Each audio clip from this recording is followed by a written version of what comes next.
Why have a king over us at all? This island has been home to many kingdoms. First my people, the Cymru,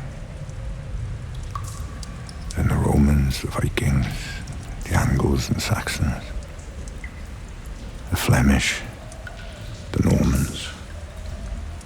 We've spoken a dozen languages from a dozen nations.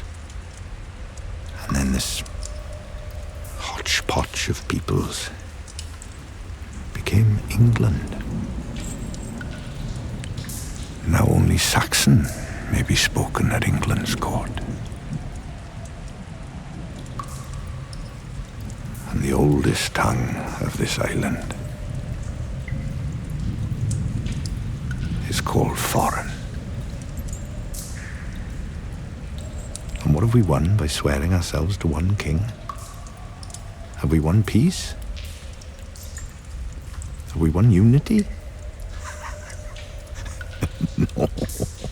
England's history is one of blood and strife. The great houses have fought wars that rage down generations,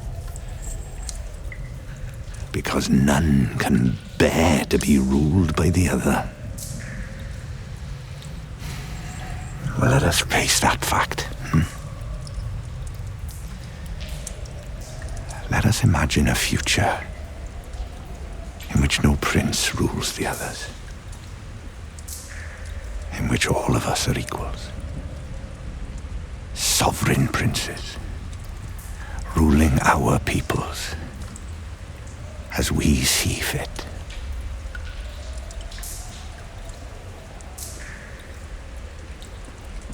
England was an experiment,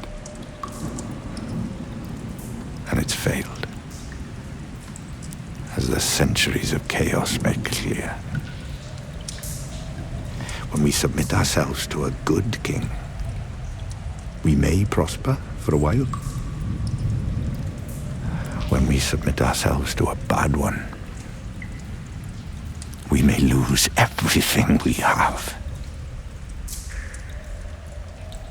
And everything we love. What if we chose to kneel only before God?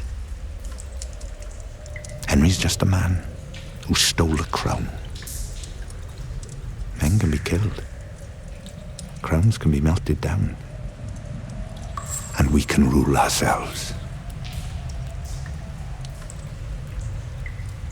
Let us gather our forces, whisper our prayers, draw our weapons, and end this world.